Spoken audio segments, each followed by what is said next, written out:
Hi, everybody. So, I was working on my assignment from ethics, and the assignment was Paul's vision of unity. The questions were explain how Paul supports the idea that Jewish and Gentile believers are equal in the body of Christ, describe how Paul's theology of unity reflects the character and work of Jesus Christ. Including one citation, at least one citation from Paul, his life and teaching, and one citation from the article One New Temple in Christ, and at least one citation from Scripture. Now that I'm thinking about it, I'm like, oh, did I include? Okay, so how does Paul support the idea that Jewish and Gentile believers are equal in the body of Christ? How does Paul's theology of unity reflect the character and work of Jesus Christ? The answers to these questions will be addressed today. Okay, good. The way Paul supports the idea that Jewish and Gentile believers are in the body of Christ is by addressing it directly. In Acts 21:27-40, Paul tells the Jewish crowd that if they're going to reject the message, he will take it to the Gentiles. In this moment, Paul is taking a risk by bringing an Ephesian to the Holy Temple, which creates an upset. In this moment, in Ephesians, Paul explains the church is one body because both Gentiles and Jews were at one time dead in sin. The Jews were chosen first to bring the Messiah into the world, and then the Gentiles were included in God's plans through Paul's ministry. They are now considered equal partners in God's ministry.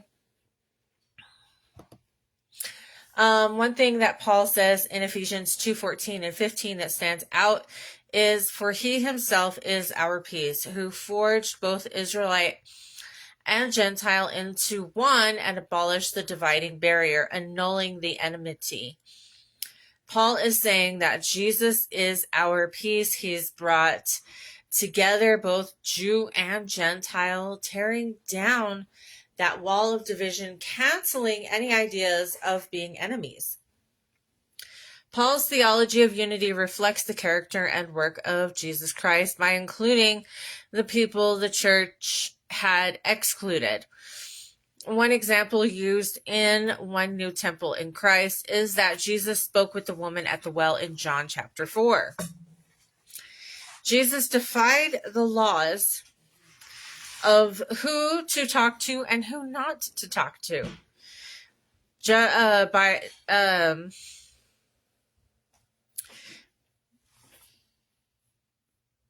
Not just by talking with the woman at the well. Jesus spoke with people who had demon possession, addiction, pain, and prostitution. Paul, in the same respect, addressed this. The author of One New Temple in Christ speaks of Jews and Gentiles in the comparison to the blacks and whites being segregated. Paul confronted Peter at the segregated lunch counter for Peter's behaviors. Jesus confronted the Pharisees, Sadducees, lawyers, and other forms of people who were segregating the Holy Temple in different gospel books. Paul tells the Romans in no uncertain terms that salvation is for both Jew and Gentile. Paul worked hard at bringing unity to the Jewish and Gentile churches. Paul was not afraid to talk with those who disagreed with the vision. Paul spoke with people who were lost and broken, just like Jesus had spoke with people who were lost and broken. Salvation comes from Jesus, who is for both Gentile and Jew.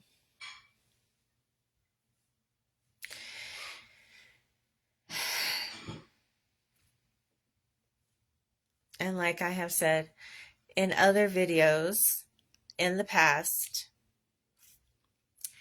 when I was reading out of women's devotion books, Jesus is for everybody, not just for women, not just for men, not just for children, or Hispanic, or black, or white. He's for everybody. And salvation really does come from him. So, anyway, you guys have a blessed rest of your day. Let's see if I can get this next paper done. And you guys, I did want to add this in for you guys here on the video. Jesus. Okay. Here's what the Pharisees did. And this is what a lot of people still do. They put on those clothes. They put on their makeup and, act like they have Jesus all around them. But on the inside, they are as dead and empty as a skeleton. So God bless you, God keep you, and make his face shine upon you and give you peace. Amen.